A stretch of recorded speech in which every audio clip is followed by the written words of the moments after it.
Okay, Bismillahirrahmanirrahim. This is your third lecture. Today we'll be looking at CSS. CSS क्या होती है, हम इसको क्यों यूज़ करते हैं HTML में, वेब डेवलपमेंट में CSS का क्या रोल है और CSS के साथ हम क्या कुछ कर सकते हैं, इसकी क्या फंक्शनैलिटी है, किस लिए हम इसको यूज़ करते हैं वगैरह वगैरह, वो सब कुछ जो है ना हम देखते हैं। Okay, first we have here What is CSS? CSS stands for Cascading Style Sheets. इसमें सिंपल आप लोगों को अगर मैं एक लाइन में बताऊं तो CSS का मतलब ये होता है कि दिस इज लैंग्वेज और दिस इज अ सिंटैक्स जिसमें आप अपने वो टैग्स या वो चीज़ें जो आपने HTML के अंदर पुट की थी उनको अब आप स्टाइल करेंगे, उनको अब आप बताएंगे, कलर्स असाइन करेंगे या उनको आप कस्टमाइज करते हैं सिंपल अल्फाज वगैरह कहूँ, और वो कस्टमाइजेशन आप करते हैं to enhance the look and feel of your web page, the website you are making. और वो चीज़ आप सिंपल, हमने लास्ट टाइम जितने भी अभी तक हमने HTML के टैग्स देखे हैं, हमने एक ही चीज़ देखी है कि HTML में सिर्फ टैग्स होते हैं और वो टैग्स जो होते हैं, हम टैग्स को यूज करते हैं, हम कस्टमाइज नहीं कर सकते अपने वेब पेज को, उसको हम इनहांस नहीं कर सकते, डिजाइन नहीं कर सकते। जो डिजाइन पर्पज होता है डिजाइन के लिए या उसकी कस्टमाइजेशन के लिए या उसमें कलर्स ऐड करने के लिए या उसकी लुक एंड फील चेंज करने के लिए हम CSS को यूज करते हैं। और CSS हम अप्लाई करते हैं उन्हीं टैग्स के ऊपर जिनको प्रीवियसली हमने HTML में ऐड किया होता है। CSS describes how HTML elements are to be displayed on screen, paper और in other media। आपके जो अ, है HTML एलिमेंट्स हैं जो आपने ऐड किए हैं, वो अब आपके वेब पेज पे किस तरह से लोड होंगे, वो किस तरह से वहाँ पे शो होंगे, ये सारी चीज़ें आप करते हैं अपने जो आपका वेब पेज होता है उसमें आप CSS ऐड करते हैं। उसके थ्रू आप इन सब चीज़ों को जो है स्टाइल कर सकते हैं। CSS में भी आपके पास तीन अप्रोचेस होती हैं, उनको आगे हम डिस्कस करेंगे, लेकिन जिस तरह से हम HTML की फाइल बनाते हैं इस तरह से हम CSS की भी एक फाइल बना सकते हैं। उसकी जिस तरह HTML फाइल की एक्सटेंशन डॉट HTML होती है, इसी तरह CSS फाइल की एक्सटेंशन डॉट CSS होती है और उसके अंदर हम अपनी जो CSS जो भी कुछ हम लिखते हैं वो हम उसके अंदर पेस्ट करते हैं।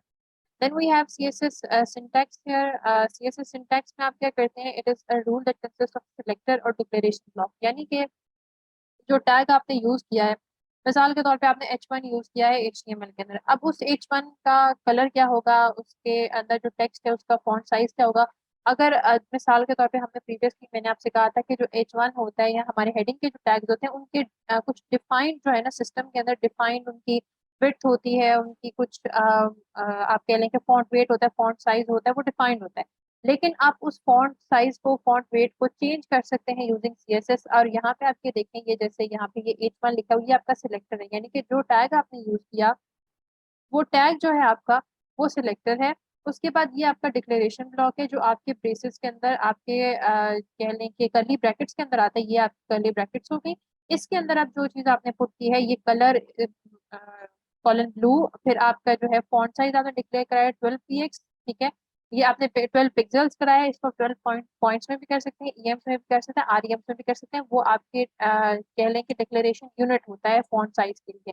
जिस तरह से हमारे पास वेइंग यूनिट्स होते हैं, केजी है, पाउंड है, ग्राम, मिलीग्राम, उसी तरह से आपके पास फॉन्ट साइज जो है उसके भी कुछ यूनिट्स होते हैं, जिसमें से एक आपका पिक्सल है, इसको आप रिप्रेजेंट करते हैं PX के साथ, पॉइंट्स में होता है उसको आप PT से शो करते हैं, फिर आपके पास EMs है, REMs है, उनको हम फर्दर डिस्कस करेंगे।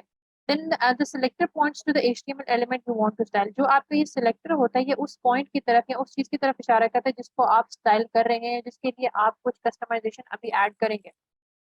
फिर आपका जो डिक्लेरेशन ब्लॉक है, जो करली ब्रेसेस के अंदर या ये जो आपकी ब्रैकेट्स हैं इसके अंदर जो भी टेक्स्ट आप ऐड करें, जो भी आप CSS के प्रॉपर्टीज डाल रहे हैं, ये इस सिलेक्टर के लिए होती हैं। इस स्पेसिफिक सिलेक्टर के लिए आप डिक्लेयर कराते हैं CSS प्रॉपर्टीज जो उसको चेंज करेंगे, या जो कुछ भी आप उसमें चेंज करवाना चाह रहे हैं, ऐड करना चाह रहे हैं या कुछ उसमें हाइड करना चाह रहे हैं, वो सब कुछ आप जो है ना इसके थ्रू कर सकते हैं अपने डिक्लेरेशन ब्लॉक के अंदर। और अगर आपने जो सिलेक्टर्स होते हैं, सिलेक्टर्स को ध्यान से ऐड करते हैं, यूज देम वेरी केयरफुली। क्यों? क्योंकि आपके अंदर अब फॉर एग्जांपल एक ही वेब पेज के अंदर अगर आप मल्टीपल H1 यूज करते हैं, तो अब अगर आपकी पहली जो H1 है उसको आप मिसाल के तौर पे आप चाहते हैं कि उसका जो कलर है वो ब्लैक हो, जो आपकी दूसरी H1 है उसका कलर जो है वो फॉर एग्जांपल आप चाहते हैं पिंक हो, तो उसके लिए फिर आपको जो सिलेक्टर स्टाइल होता है वो चेंज करना पड़ता है। अगर आप सिंपल H1 लिखेंगे, एक ही H1 लिख के आप यहाँ पे कलर अगर ब्लैक कर देते हैं, तो इसका मतलब ये होगा कि उस पेज पे जितने उस वेब पेज के ऊपर H1 यूज हुए हैं वो सारे H1 जो है ब्लैक कलर में शो होंगे। अगर आप उसका कलर पिंक कर देते हैं तो सारे H1 पिंक कलर में शो हो जाएंगे। तो दिस इज हाउ ये सिलेक्टर्स और डिक्लेरेशन वाला जो रूल है CSS में ये काम करता है। और इसमें हम मल्टीपल डिक्लेरेशंस भी करवा सकते हैं, मल्टीपल सिलेक्टर्स के लिए एक सिंगल डिक्लेरेशन भी करवा सकते हैं, वो मैं आपको आगे बताऊंगी। अच्छा, ये है हम हमारे पास सिंपल एग्जांपल है, ये आपके पास जो पी टैग हमने यूज किए थे। अच्छा, प्रीवियसली आपने देखा था, यहाँ पे मैं आपको करके दिखाती हूँ कि हमने जो यहाँ पे कर लेते हैं। अच्छा, जो हमने HTML में देखे थे टैग्स, उन टैग्स को हम देखें इस तरह से यूज करते थे। ये आपके पास जो पी टैग होता था, इसको हम जो आपके लेस देन और ग्रेटर देन का साइन होता है इसके अंदर हम रखते हैं। तो ये आपका जो होता है टैग होता है, इसको हम यूज करते हैं। P is use to write paragraph HTML में। लेकिन अब जब आपने इसको स्टाइल करना है, तो स्टाइल करते हुए आप सिर्फ ये जो कर्ली ब्रेस सॉरी ये जो आपकी ये ब्रैकेट्स हैं या ये जो साइन है आपके, इनको आप रिमूव कर देते हैं। ठीक है, सिंपल आप पी लिखते हैं। जो भी कोई आपका टैग था उसके लिए, मिसाल के तौर पे आपने ये पी लिखा है, पी के बाद आप यहाँ पे ये एक ब्रैकेट डालेंगे, इसके अंदर जो भी आपने कोई प्रॉपर्टी लिखनी है वो, और इसके एंड पे आप जो है ना एक और ब्रैकेट डाल देंगे। अगर मिसाल के तौर पे आपने यहाँ पे अपने कोई और प्रॉपर्टी, हमने टैग्स डिस्कस किए थे, जैसे अगर हम अपनी हेडिंग के लिए करते हैं, फॉर एग्जांपल H2 हेडिंग के लिए करते हैं, तो आप H2 लिखेंगे। ठीक है, H2 के बाद आप यहाँ पे ब्रैकेट्स डालें और उसके बाद आप इसके अंदर डिक्लेयर करवा देंगे। तो इसको बताने का मकसद ये है कि जो भी कोई आपके टैग्स होते हैं, टैग के साथ ये जो ब्रैकेट्स हमने यूज की थी, इनको हम CSS में यूज नहीं करते, हम सिंपल उस टैग का नाम यूज करते हैं और उसके बाद आगे ब्रैकेट्स डाल के तो हम डिक्लेयर करा देते हैं। और यहाँ पे जैसे हमारा पी टैग है, तो पी टैग के लिए हमने इसका कलर रेड कर दिया और टेक्स्ट अलाइन जो है, यानी कि टेक्स्ट की अलाइनमेंट थी, फॉर एग्जाम्पल जो आपने पैराग्राफ में जो भी टेक्स्ट लिखा है उसको हमने सेंटर अलाइन कर दिया। ठीक है, अलाइनमेंट्स का तो आपको पता ही होगा, टेक्स्ट अगर लेफ्ट अलाइन हो तो आपकी स्क्रीन के लेफ्ट साइड पे शो होता है, अगर राइट अलाइन हो तो वो राइट साइड पे शो होता है स्क्रीन के, अगर सेंटर अलाइन हो टेक्स्ट आपकी स्क्रीन के सेंटर में शो होता है। दिस इज टेक्स्ट अलाइनमेंट, और वो आप मतलब ऐड करते हैं अपने टेक्स्ट को, देते हैं using this text align property in CSS। फिर अगर आपने कलर देना है अपने टेक्स्ट को, तो उसके लिए टेक्स्ट कलर की प्रॉपर्टी यूज नहीं होती, सिंपल आप कलर लिखते हैं। ठीक है, और उसके बाद आप आगे जो भी कलर आपने लिखना है वो आप लिख सकते हैं यहाँ पे। और यहाँ पे P is a selector in CSS, ये पी जो है आपका सिलेक्टर है। ये ब्रैकेट्स के अंदर आपका जो है ना, कह लें कि हमने डिक्लेरेशन बॉक्स का था, ये आपके डिक्लेयर होगी। यहाँ पे ये प्रॉपर्टीज थी जिनको आपने फर्दर वैल्यूज असाइन कर दी, और ये प्रॉपर्टीज जब आप इसको रन करेंगे तो आपके पी के ऊपर अप्लाई हो जाएंगी। Then we have CSS selectors. Selectors हमने बात की थी, यहाँ पे पीछे आप देखें हमने कहा था कि ये सिलेक्टर्स होते हैं आपके, यानी कि जिसको आपने प्रॉपर्टी असाइन करनी होती है, जिसके लिए आपने वैल्यूज या प्रॉपर्टी डिक्लेयर करानी होती है CSS की, उसको हम सिलेक्ट कहते हैं। तो ये आपके जो CSS सिलेक्टर्स हैं, इसमें आप जो है ना किस तरह से सिलेक्ट करते हैं, आप पहले आपके पास CSS ID सिलेक्टर्स होते हैं।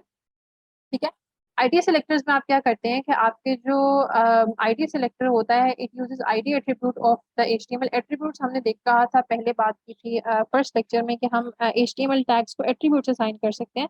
तो वो जो एट्रीब्यूट्स हम असाइन कर सकते हैं ना, उसमें से एक एट्रीब्यूट होता है कि हम उसको आईडी असाइन करते हैं। तो वो जो आपने किसी भी अपने HTML टैग को आईडी असाइन की होती है, उस आईडी को यूज करते हुए हम उसके लिए CSS प्रॉपर्टीज डिक्लेयर करवा सकते हैं। ठीक है, पीछे हमने जो एग्जाम्पल में बात की थी, हमने कहा था सिंपल हम टैग का नाम लिख के तो उसको जो है ना हम उसके लिए CSS प्रॉपर्टी डिक्लेयर करवा सकते हैं। लेकिन यहाँ पे अभी मैं आपको बताऊं कि हम लोग तीन तरीके देखेंगे कि हम किस तरह से मल्टीपल वेज को यूज करते हुए हम मतलब सिंपल, अगर आपने टैग का जो टैग का नाम यूज करना है वो तो एक तरीका है, उसके अलावा और कौन से दो तरीके हैं, एट्रीब्यूट जो HTML एट्रीब्यूट है उसको यूज करके हम फिर फर्दर उसको CSS कैसे देंगे वो हम ये इसमें देखेंगे। पहले आया था, मैं आपको बता रही थी CSS ID सिलेक्टर, यानी कि आप उस HTML को जो टैग है आपका उसको आप आईडी असाइन करेंगे, आईडी स्पेसिफिक होती है। जो एक टैग की जो आईडी है वो बाकी किसी की नहीं हो सकती। आईडीज हम बेसिकली असाइन तब करते हैं क्योंकि आईडीज यूनिक होती हैं, आईडीज जेनेरिक होती हैं, तो उसका जो लॉन्ग टर्म अगर आप पर्पस देखें तो वो होता है तब जब आप आईडीज के लिए स्पेसिफिकली वो वहाँ काम देते हैं जब आपने डेटाबेस के साथ अपने वेब पेज को अटैच करना होता है, या आपने डेटाबेस से कुछ फेच करना है या कुछ ऐड कराना है। तो उस चीज के लिए फिर हम जो यूनिक एट्रीब्यूट्स यूज करते हैं उसके लिए हम आईडीज को यूज करते हैं। ID of an element is unique within a page, so ID selector is used to select one unique element। आपने जब उसको ID असाइन कर दी तो वो यूनिक हो जाती है उस एक स्पेसिफिक टैग के लिए। फिर उस ID को असाइन करने के लिए हम क्या करते हैं कि अगर मिसाल के तौर पे आपने किसी टैग को ID दे दिया पैरा 1, तो पैरा वन जो है यहाँ पे, ये देखें आप, ये पैरा वन जो है आईडी है, और उसके साथ हम ये हैश का जो कैरेक्टर है यूज करते हैं, हैश का सिंबल हम यूज करते हैं। पहले आप हैश लिखेंगे, उसके साथ आप उस अपनी आईडी का नाम लिखते हैं जिसके लिए आपने जो है ना अपना डिक्लेयर कराना है सीएसएस, और उसके बाद आगे फिर आपको वो डिक्लेरेशन बॉक्स आ जाता है। यानी कि अब हम सिलेक्टर्स को देख रहे हैं, तो ये जो हैश पैरा वन है ये आपका आईडी सिलेक्टर हो गया यहाँ पे। Then we have class selector. Class selector में आपके जो है, आप क्लास का नेम यूज करते हैं, जैसे हमने पीछे बात की थी, मैंने आपको बताया कि हम आईडीज असाइन करते हैं, इसी तरह से हम क्लास असाइन करते हैं अपने एचटीएमएल के जो टैग्स होते हैं।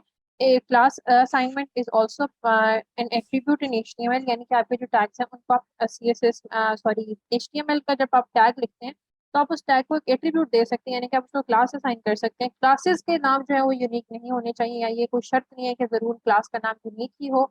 मल्टीपल जो HTML टैग्स है उनका सिंगल क्लास नेम हो सकता है। वो क्लास नेम सिंगल किस तरह से होगा, कि बजाय इसके कि आप एक दफा मिसाल के तौर पे आपने 3 टैग्स यूज किए हैं अपने वेब पेज के अंदर, आप बजाय उनको एक क्लास आप लिखें P1, फिर आप एक लिखें P2, फिर आप एक लिखें P3, और आपने उसको स्टाइल एक ही जैसा करना है, मतलब आप चाहते हैं उनका फॉन्ट साइज 12 हो, कलर उनका ब्लैक हो और सब सेंटर अलाइन हो, तो बजाय इसके कि आप P1, P2, P3 के लिए अलग से स्टाइल करें, आप उन तीनों को क्लासेस जो हैं आपने लिखे, उन तीनों को आप सिर्फ पी क्लास का नाम दे दें, या पैरा उसका नाम रख दें क्लास का, और सिंपल जब आप एक दफा क्लास डिक्लेयर कराएंगे वो वाली सीएसएस के अंदर, तो वो एक जो है ना आपका ब्लॉक होगा जो आपने पैरा के लिए डिक्लेयर करवाया होगा, वो मल्टीपल जो क्लासेस जिनका नाम पैरा है वो उन सब पे इम्प्लीमेंट हो जाएगा।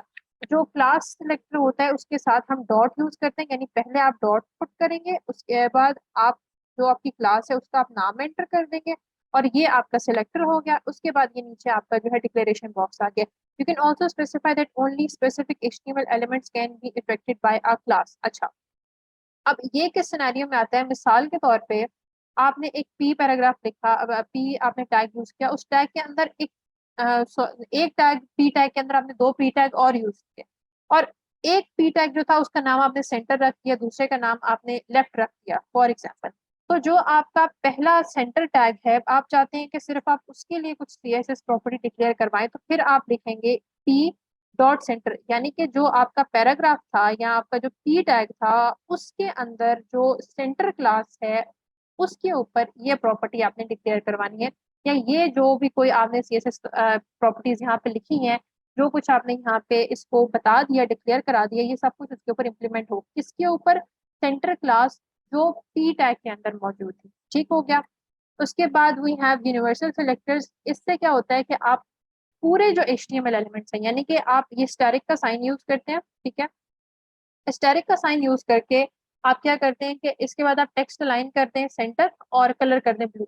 इससे क्या होगा कि आपके वेब पेज के अंदर जितना भी टेक्स्ट है वो सारे का सारा टेक्स्ट सेंटर अलाइन हो, बेशक वो H1 में है, H2 में है, वो P में है, वो वैसे कोई टेक्स्ट आपने लिखा वो सारा टेक्स्ट सेंटर अलाइन होगा और उसका कलर होगा ब्लू, क्योंकि आपने यूनिवर्सल सिलेक्टर यहाँ पे यूज किया है।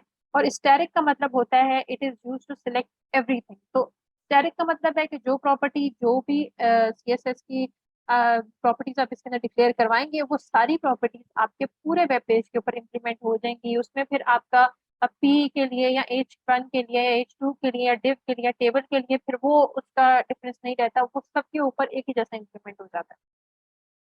Then we have CSS grouping selectors. अच्छा, अब पीछे जैसे मैंने आपको एक बात बताई थी कि अगर हमने जैसे मिसाल के तौर पे आपके पास P1 है, 3 आपने पी टैग्स यूज किए, एक को आप P1 क्लास देते हैं, दूसरे को P2 देते हैं, तीसरे को P3 देते हैं, तो बजाय इसके कि आप P1 के लिए भी वही कोड लिखें, P2 के लिए भी वही लिखें, P3 के लिए भी वही लिखें, आप उनको क्लास नेम एक जैसा दे दें और उस एक क्लास नेम से आप प्रॉपर्टीज डिक्लेयर करवा दें। एक तो तरीका ये है। दूसरा तरीका ये है कि आप उन सीएसएस के जो आपके सिलेक्टर्स हैं उनको आप ग्रुप कर दें, यानी कि यहाँ पे देखें आप H1 है, H2 है और आप आखिर में आपका P है, बट इसने अब इन तीनों के लिए जो डिक्लेयर हुआ है वो प्रॉपर्टीज वो सेम है। तो बजाय आप ये 3 दफा अलग अलग करके लिखें, आप एक ही दफा में H1 लिखें, कॉमा H2 कॉमा P। ये जो है यहाँ पे ये जो काम हुआ इसको आप कहते हैं सिलेक्टर की ग्रुपिंग। यानी आपने सिलेक्टर्स को, ये H1 सिलेक्टर है, H2 सिलेक्टर है, P सिलेक्टर है, और यहाँ पे ये ग्रुप हो गए हैं, और इसका मतलब क्या हुआ कि अब ये जो आप 2 लाइंस लिखेंगे, ये जो प्रॉपर्टीज आपने लिखी है ग्रुप करवा के, अब इन तीनों के ऊपर वो अप्लाई हो जाएंगी और सेपरेटली आपको नहीं लिखना पड़ेगा। तो हमने 2 तरीके देखे।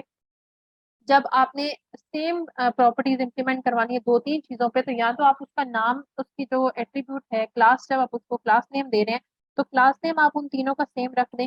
या फिर आप एक काम ये कर सकते हैं कि आप उनका क्लास नेम सेम ना करें, आप अगर उनके जो टैग नेम है उसी को यूज करके उसको सीएसएस प्रॉपर्टी देना चाहते हैं, तो फिर आप अलग अलग करने की बजाय आप उनको ग्रुप करके लिखते हैं। ये एक टेबल है, इसमें हमने वही चीजें, बातें हैं जो हमने ऊपर डिस्कस की थी, इसको आप बाद में खुद देख लीजिएगा। Then how to add CSS. CSS अब आप कैसे ऐड करते हैं?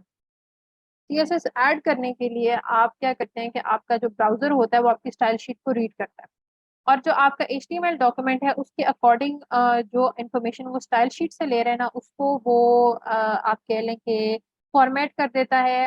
आपका जो ब्राउजर है वो उस आपके एचटीएमएल में जो कुछ आपने ऐड किया था वो उसको फॉर्मेट करता है, उसको कस्टमाइज करता है यूजिंग द प्रॉपर्टीज या जो कुछ आपने सिंटैक्स दिया सीएसएस के अंदर। अच्छा, अब सीएसएस इंसर्ट करने के लिए आपके पास 3 तरीके होते हैं। एक्सटर्नल सीएसएस होता है, इंटरनल सीएसएस होता है, और आपका इनलाइन सीएसएस होता है। एक्सटर्नल सीएसएस ये होता है कि आप एक सेपरेट फाइल बनाएं, ठीक है। With an external style sheet you can change the look of an entire website by changing just one file, ठीक है। Each HTML page must include a reference to the external style sheet file inside the link element inside the head section. अच्छा, अब हमने ये link element देखा था। Link का tag हमने जब टैग्स डिस्कस किए थे तो उसमें हमने जो मेटा टैग्स की बात की थी, उसमें ऊपर या हेड टैग्स की हमने जो बात की थी उसमें हमने एक लिंक का टैग देखा था, और मैंने आपसे कहा था कि इसको हम आगे जाके यूज करेंगे, या मैं आपको बताऊंगी कि लिंक का टैग आप कैसे यूज करते हैं। This is how you will use the link tag. Link tag में आप क्या करते हैं कि जो आपकी एक्सटर्नल कोई जावास्क्रिप्ट की फाइल होती है, जो क्यूरी की फाइल होती है, आपकी सीएसएस की फाइल होती है। एक्सटर्नल फाइल से मतलब ये है कि आप जिस तरह से मैंने आपको बताया था कि आप ब्रैकेट्स में एक फाइल बनाएं, उस फाइल का आप जो एक्सटेंशन है वो डॉट एचटीएमएल रख दें, वो आपकी एक एचटीएमएल फाइल है। इसी तरह से आप एक और फाइल बनाएं, उसकी एक्सटेंशन आप डॉट सीएसएस रख दें, और उसको फिर आप लिंक टैग के अंदर उसका रेफरेंस ऐड कर दें, तो इसको आप एक्सटर्नल सीएसएस कहते हैं, ठीक है। और एक्सटर्नल सीएसएस का फायदा क्या होता है कि एक्सटर्नली एक फाइल मेंटेन हो रही होती है, उसका सिर्फ आपने लिंक प्रोवाइड करना होता है, और आपका जो भी कोई चेंज अगर आपने करवाना है तो वो आप सिर्फ उसे एक फाइल में करवाते हैं। मिसाल के तौर पे अगर आप ये चाहते हैं कि आपके वेब पेज के अंदर, आपकी पूरी वेबसाइट के अंदर जितने भी पी टैग्स जो आपने यूज किए हैं उन सब पी टैग्स के अंदर जो टेक्स्ट है वो सेंटर अलाइंड हो, और उसका कलर जो है वो पिंक हो फॉर एग्जाम्पल, तो बजाय इसके कि आप बार बार हर वेब पेज के लिए, वेब पेज कहते हैं एक पेज को और वेबसाइट होती है मल्टीपल पेजेस की, तो बजाय आप हर वेब पेज के पी टैग के लिए कलर उसका ब्राउन पिंक करें या आप उसका टेक्स्ट लाइन सेंटर करें, आप एक ही सीएसएस शीट बनाएं, ठीक है। उसके अंदर आप पी टैग को दे दें colour pink, text line centre. उस स्टाइल शीट का रेफरेंस आप ऐड कर दें, जितने भी आपके वेब पेजेस हैं उसके हेड सेक्शन में आप उसका बस लिंक ऐड कर दें। ऑटोमेटिकली जितने पी टैग्स होंगे आपके वो आपके फॉर्मेट हो जाएंगे, आपके कस्टमाइज हो जाएंगे उस एक सीएसएस शीट के थ्रू। एक्सटर्नल सीएसएस का सबसे बड़ा फायदा ही ये होता है कि आपने जो चीज चेंज करनी है, जो आपने चेंजेस इंक्लूड करवाने हैं, वो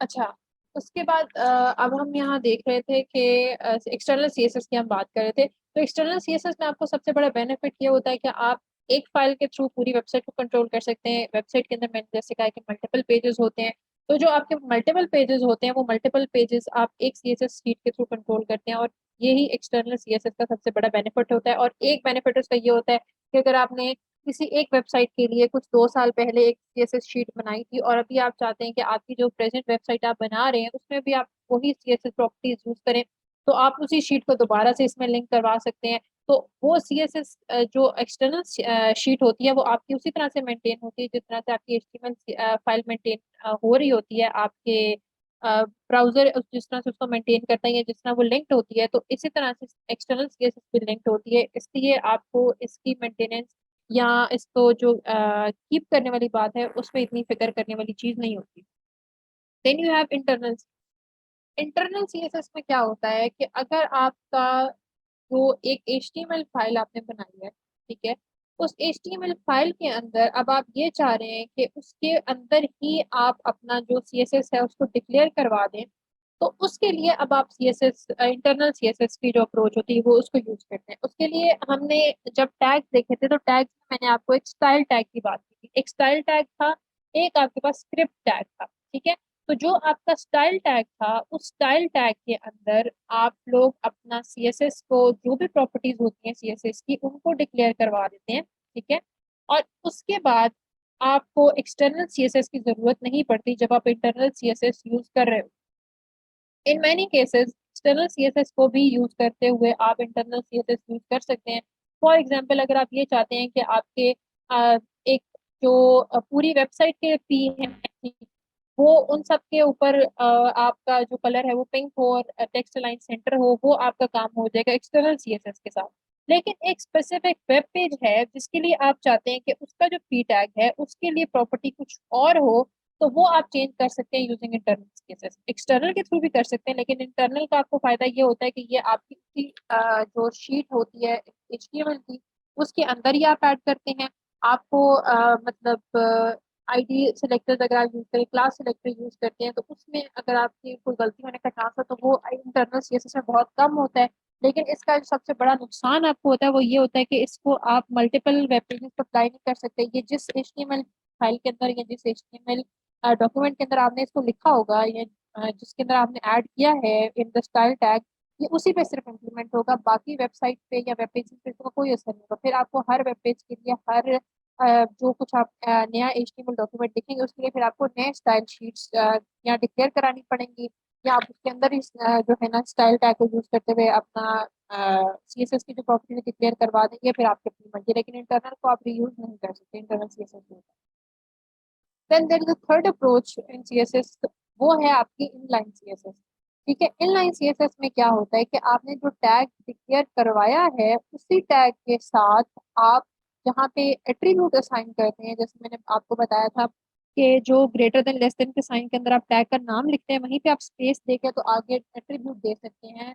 तो उन एट्रीब्यूट्स में जहाँ आईडीज हमने देखे, हम आईडी असाइन कैसे, क्लास नेम असाइन कैसे, वहाँ पे एक और एट्रीब्यूट होता है स्टाइल का, और वहां पे स्टाइल एट्रीब्यूट के अंदर हम उसको जो है ना दे सकते हैं, उसकी जो भी कुछ स्टाइलिंग प्रॉपर्टीज होती है वो हम डायरेक्टली उस टैग को दे सकते हैं इनलाइन CSS के थ्रू। अब यहाँ पे आप देखें जैसे कि ये आपका H1 टैग था, H1 टैग के साथ आपने ये स्टाइल लिखा, ठीक है, स्टाइल के साथ आपने आगे इक्वल टू डाल के इन्वर्टेड कॉमास यूज किए, और अब इन्वर्टेड कॉमास के अंदर आप जितना भी चाहते हैं जो भी स्टाइलिंग प्रॉपर्टीज आप यूज करना चाहते हैं इस H1 के लिए वो आप सारी की सारी यहाँ पे ऐड करवा सकते हैं। तो इसी तरह से नीचे आज देखें आपने जो पी टैग यूज किया है, पी टैग के लिए आप जो भी प्रॉपर्टीज ऐड करवाना चाहते हैं, जो कुछ आप चाहते हैं कि स्पेसिफिकली इस पी टैग के लिए आप ऐड कर रहे हैं, या जिस तरह से आप इसको स्टाइल करना चाह रहे हैं उसके लिए आप फिर से स्टाइल का एट्रीब्यूट यहाँ पे यूज करें इक्वल टू इन्वर्टेड कॉमर्स और आगे आप उसकी प्रॉपर्टी डिक्लेयर करवा दें जो आप उसके लिए यूज करना चाहते हैं। This is inline CSS। Inline CSS जो होता है ये इसका सबसे जो आप कह लेंगे फायदा इसका यही होता है कि आप जो चीज आप फॉर फॉर द टाइम आप जो भी HTML का टैग पुट कर रहे हैं उसको आप स्टाइल कर सकते हैं इजी, ठीक है। लेकिन इसकी कोई प्रोफेशनल इंपॉर्टेंस नहीं है, मतलब प्रोफेशनल इनलाइन CSS को बिल्कुल भी प्रेफर नहीं करते। यानी कि आप कहीं पे किसी अगर जॉब के लिए देख रहे हैं और आप वहां पे जाके उसको इनलाइन CSS करके दिखाएं तो वो बहुत बुरा मना जाएंगे। क्यों? क्योंकि ये कोई प्रोफेशनल अप्रोच नहीं है। ये मैं पर्सनली समझती हूँ कि ये अगर आप जब खास तौर पे आप अपनी आसानी चाहते हैं ना, या आप कोई देख रहे हैं कि मैं इस तरह से इसको इम्प्लीमेंट करूँ, तो हाँ आप उस काम के लिए आप अपनी आसानी के लिए इनलाइन CSS को यूज कर सकते हैं।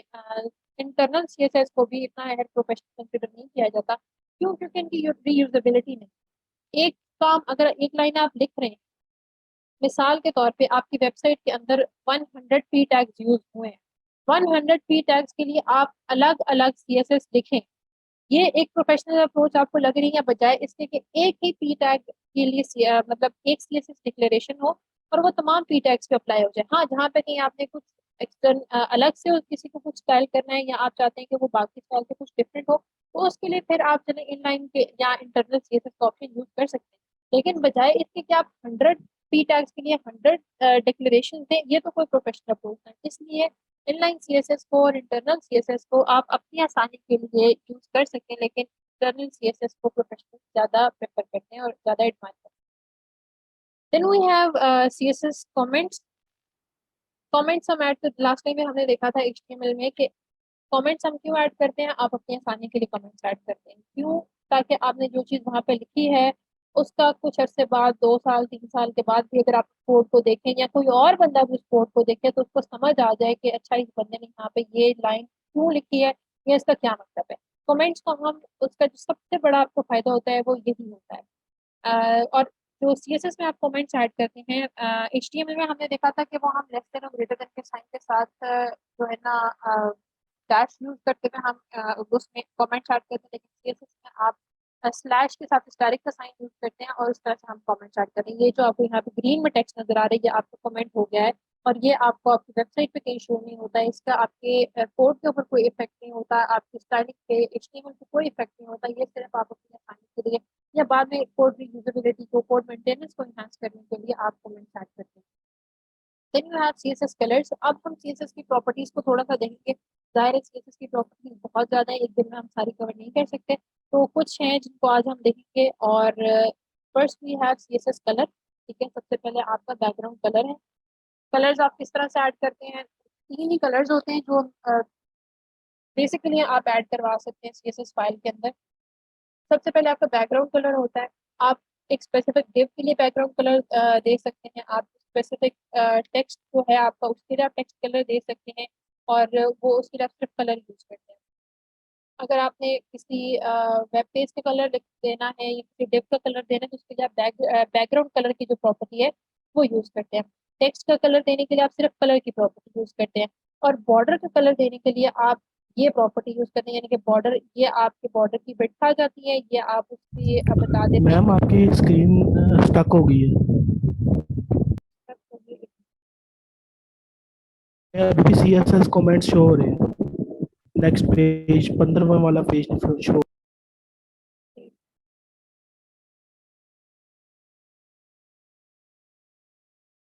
अब आपको शो हो रहा होगा, आई होप।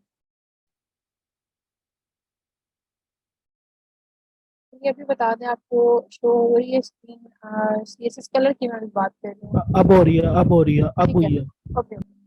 अच्छा, ये बॉर्डर कलर्स जो है, ये देखें आपका जो बॉर्डर टैग आपने यहाँ पे यूज किया है, ये बॉर्डर को आप, ये प्रॉपर्टी आपकी, ठीक है, H1 के लिए मिसाल के तौर पे आप चाहते हैं कि आपके जो H1 हेडिंग है उसको आप बॉर्डर देना चाह रहे हैं, तो बॉर्डर के लिए आप सिर्फ बॉर्डर की टैग प्रॉपर्टी यूज करते हैं। 2px आप उसकी विड्थ दे देंगे, इसको आप 2 पिक्सल्स है तो इसको आप पॉइंट्स में भी कर सकते हैं, आर एम में भी। इसका जो यूनिट्स होते हैं ना, इसका मैं आपको अलग से भी एक किसी लेक्चर में हम इसको डिस्कस कर लेंगे।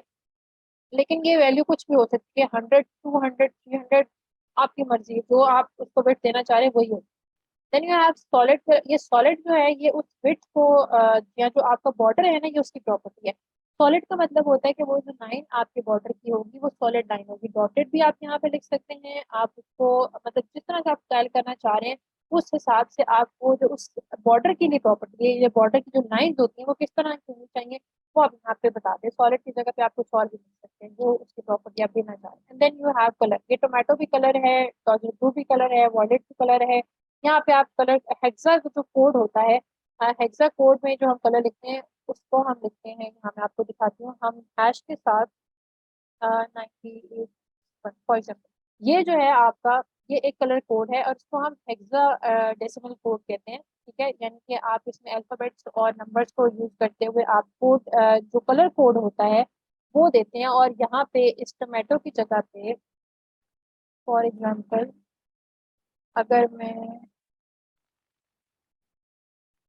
ये डिक्लेयर करा दूं तो ये गलत नहीं होगा। क्यों? क्योंकि कलर को डिक्लेयर करवाने के लिए आप आरजीबी वैल्यूज भी इसे दे सकते हैं, रेड ग्रीन ब्लू वैल्यूज जो होती हैं, आप सिंपल कलर का नाम भी लिख सकते हैं या आप हेक्साडेसिमल वैल्यूज भी दे सकते हैं, ये आपकी अपनी मर्जी होती है। अगर आप ये लिख देते हैं तो भी सिस्टम रीड कर लेगा, अगर आप यहाँ पे पिंक लिखते हैं तो भी सिस्टम रीड कर लेगा। और अगर आप इसको जो आरजीबी फॉर्मेट होता है उसको मैं बताती हूँ, ये आपने आरजीबी लिखा, इसके अंदर 10, 15, 90 फॉर एग्जाम्पल। तो आरजीबी होता है रेड ग्रीन ब्लू, आपके ये आपको पता है प्राइमरी कलर्स होते हैं। तो इनको यूज करते हुए आप यहाँ पे आप बेसिकली क्वांटिटी बताते हैं। मिसाल के तौर पे आपने ब्राउन कलर ऐड करवाना है फॉर अपने बॉर्डर के लिए बेसिकली, तो आप यहाँ पे बताएंगे कि कितना रेड हो, कितना ग्रीन हो, कितना ब्लू हो, तो आपका वो एक ब्राउन कलर बनेगा। ये आरजीबी वैल्यूज होती हैं आपकी, ये आपकी हेक्सा वैल्यूज होती हैं। और सिंपल ये जो आपने डॉलर ब्लू या वॉयलेट है, ये आपके कलर के नेम्स होते हैं जो आप यहाँ पे डिक्लेयर करा सकते हैं। Then you have CSS backgrounds. Background में CSS allows following properties for background customization. जो भी कोई आपका बैकग्राउंड है, आपके इमेज का आपके वेब पेज का बैकग्राउंड है, आपके डिव का बैकग्राउंड है, कुछ भी आप जो यूज कर रहे हैं उसका जब आप बैकग्राउंड डिक्लेयर करवाने लगते हैं तो उसके लिए आपके पास ये प्रॉपर्टीज होती है। सबसे पहले आपके पास बैकग्राउंड कलर होता है, इसमें आप सिंपल कलर दे सकते हैं यूजिंग द थ्री टर्म्स जो हमने लास्ट टाइम पीछे मैंने आपको बताई है। यानी कि आप सिंपल कलर का नाम दे दें, हेक्सा कोड दे दें, या आप उसका आरजीबी कोड दे दें। Then you have background image. Background image में आप उसको इमेज असाइन करते हैं और बैकग्राउंड इमेज के आगे फिर आप यूआरएल में उसका जो लिंक होता है ऐड कर देते हैं इमेज का, चाहे वो आपके सिस्टम पे क्यों नहीं पड़ी हुई, लेकिन आप उसको यूआरएल लिखते हैं और उसके अंदर ब्रैकेट में इन्वर्टेड कॉमास के अंदर वो लिंक पेस्ट कर देते हैं, उसको हम देखेंगे। Then you have background repeat. Background repeat में आप क्या बताते हैं कि आपका जो बैकग्राउंड है, इमेज है फॉर एग्जाम्पल, उस इमेज की कुछ स्पेसिफिक हाइट होती है और उसकी कुछ स्पेसिफिक विड्थ होती है। जब वो इमेज अपनी हाइट पे खत्म हो जाएगा और आपके वेब पेज की लेंथ काफी ज्यादा है, मिसाल के तौर पे आपके वेब पेज की लेंथ जो है वो 100 पॉइंट्स है, और आपने जो इमेज ऐड किया है, जो आपके वेब पेज था वो 100 पॉइंट्स का है, इमेज जो आपने ऐड किया वो 50 पॉइंट्स है, तो 50 पॉइंट्स के बाद जो नीचे की जगह होगी वो एम्प्टी होगी, वो व्हाइट कलर की होगी, जैसे नॉर्मली एचटीएमएल का जो वेब पेज होता है वो होता है बगैर कस्टमाइजेशन के। तो आप ये चाहते हैं कि जो इमेज आपका ऊपर डिस्प्ले हो रहा है वो ही नीचे भी डिस्प्ले हो, तो उसके लिए आप बैकग्राउंड रिपीट को जो है यस कर सकते हैं, और अगर आप नहीं चाहते कि आपका इमेज दोबारा नीचे शो हो तो आप उसको नो कर सकते हैं। Then you have background attachment. Attachment में आप उसको अगर फिक्स कर देते हैं तो यानी कि आप उसको पोजिशन चेंज नहीं कर सकते उसकी। और then you have background position. Position में आप उसको कहाँ पे आपने प्लेस करवाना है, आप उसको किस तरह से प्लेस करवाना चाहते हैं, और लेकिन इन सबको हम एक ही उसमें डिस्कस करते हैं। और फिर आपके पास होती है बैकग्राउंड की शॉर्ट हैंड प्रॉपर्टी। ये था आपके पास सारा जो आज का सीएस हमने डिस्कस करना था। अभी इसके बाद हम इसका जो है प्रैक्टिकल कर लेते हैं।